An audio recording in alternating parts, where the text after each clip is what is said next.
வணக்கம், நான் ரஞ்சனி. கதைக்களத்துக்கு உங்களை அன்போட வரவேற்கிறேன்.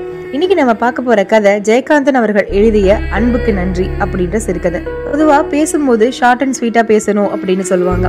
அதே மாதிரிதான் ஜெயகாந்தன் இந்த கதையை எழுதியிருக்காரு.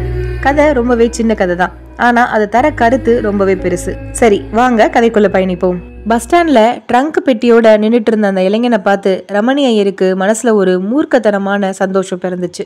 நம்ம பத்த வச்ச நெருப்பு நல்லா பத்தி எரிஞ்சிருச்சு போல இருக்கே அப்படின்னு மனசு முழுக்க சந்தோஷத்தோடையும் முகத்துல விஷமத்தனமான நமட்டு சிரிப்போட அந்த இளைஞனுக்கு பக்கத்துல போய் நின்னாரு ரமணி ஐயர். அந்த பையன் எங்கேயோ பார்த்துட்டு நின்றுட்டு இருந்தான்.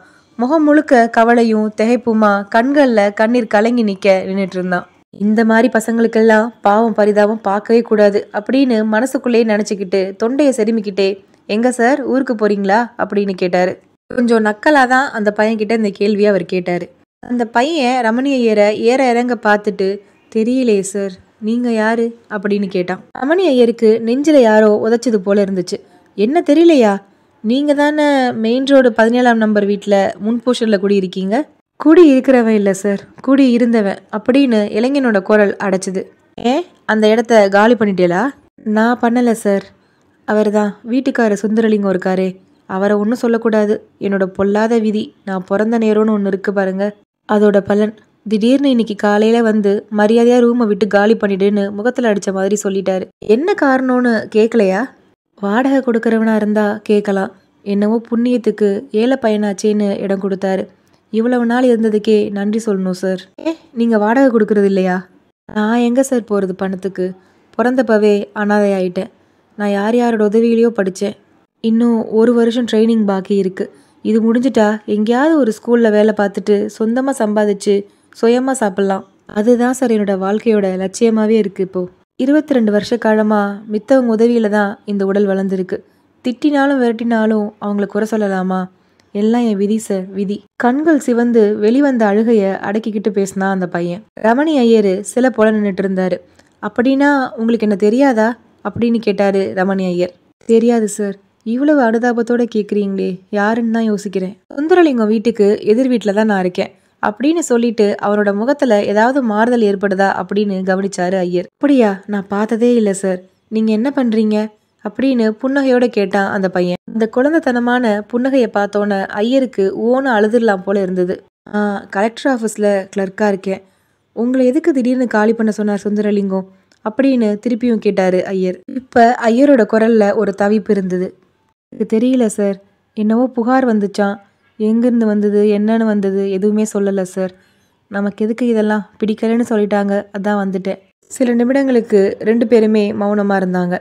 மௌனமா ரமணி ஐயரோட மனசாட்சி ஓன்னு அழுதுச்சு. மகா பாவி மூர்கன், இவனையா, இந்த அனாதை குழந்தையா நான் சந்தேகிச்சேன். இவன் வாழ்க்கையில என்னால இவ்வளோ பெரிய கலங்கமா? சே, நான் என்ன மனுஷன் அப்படின்னு ரமணி ஐயர் மனசுல பெரிய போராட்டமே நடந்துட்டு இருந்தது. சார், எனக்காகவா நின்றுட்டு இருக்கீங்க? இல்லை தம்பி, பரவாயில்ல. உனக்கு கஷ்டமா இல்லைன்னா நீ வேணா எங்கள் வீட்டில் வந்து தங்க அப்படின்னு கேட்டாரு ரமணி ஐயர். பரவாயில்ல சார், கேட்டதுக்கு ரொம்ப நன்றி. என்னோட ஸ்நேகிதன் ஒருத்தன் வண்ணாரப்பேட்டையில் இருக்கான். அவன் ரொம்ப நாளாக கூப்பிட்டுட்டு இருக்கான். இப்போ அங்கே தான் போகிறேன். எனக்கு நிறைய பேர் உதவி பண்ணியிருக்காங்க சார். அதே மாதிரி நான் என்னைக்கு அடுத்தவங்களுக்கு உதவி பண்ணுறவனா மாறப்போறேன்னு காத்துட்ருக்கேன் சார். எனக்கு உதவி பண்ணவங்களுக்கு எந்த கஷ்டமும் கொடுத்ததில்லை சார். ஆனால் சுந்தரலிங்கம் சாருக்கு தான் ஏதோ தப்பு பண்ணிட்டேன் போல. எல்லாம் என் விதி. சரி சார், பஸ் வந்துட்டு நான் புறப்படுறேன். உங்கள் அன்புக்கு ரொம்ப நன்றி சார், ரொம்ப நன்றி. இந்த இளைஞன் பஸ்ஸில் ஏறி போயிட்டான். ரமணி ஐயர் நெஞ்சில் ரொம்ப நன்றி சார் அப்படின்ற ஒரு ஈட்டியை குத்திட்டு போயிருக்கான். ரமணி ஐயர் நெஞ்சை பிடிச்சிக்கிட்டு அப்படியே பெஞ்சில் உட்காந்துட்டாரு. ரமணி ஐயரோட 2வது மனைவி தான் ஜானகி. ரொம்ப அழகானவ, அதுவும் ஐயரை விட 20 வருஷம் இளையவ. இந்த காரணத்துக்காக ரமணி ஐயர் ஊரில் உள்ள ஆண்களை எல்லாம் சந்தேகிக்கிறது என்ன நியாயம்? ரமணி ஐயரும் நல்லவர் தான். மனைவியையும் ஊராரையும் எப்போவுமே அவர் சந்தேகப்பட்டதே கிடையாது. எல்லாமே எதிர் வீட்டு முன் போர்ஷனுக்கு ஒரு இளைஞன் குடிவர வரைக்கும் தான் ஐயரு அவனை சந்தேகப்பட ஆரம்பிச்சாரு. சந்தேகம் அப்படின்னு ஒன்று வந்துட்டாலே அதுக்கேற்ற மாதிரி தான் எல்லாமே நடக்கும் அப்படின்றது நம்ம எல்லாருக்குமே தெரிஞ்ச பழைய விஷயம்தான்.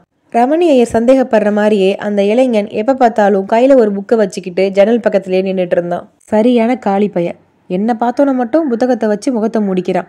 எப்ப பார்த்தாலும் லைட்டை போட்டுக்கிட்டு என்னோட ரூமை வாட்ச் பண்ணிக்கிட்டே இருக்கான். நாளுக்கு நாள் அந்த பையன் மேல ரமணி ஐயரோட வன்மம் ஏறிக்கிட்டே போச்சு. ஒரு நாள் ரமணி ஐயர் ஆஃபீஸ்லேருந்து சீக்கிரமே வீட்டுக்கு வந்துட்டாரு. அந்த பையனோட வீட்டை பார்த்தாரு. அந்த பையன் கையில புத்தகம் இல்லை. என்னத்தை அப்படி வெறிச்சு பார்க்கறான்? திருட்டு பைய பார்வையை மாத்திட்டான். வானத்தை பார்க்கறான், வானத்தை. வானத்துல என்னடா வச்சிருக்க?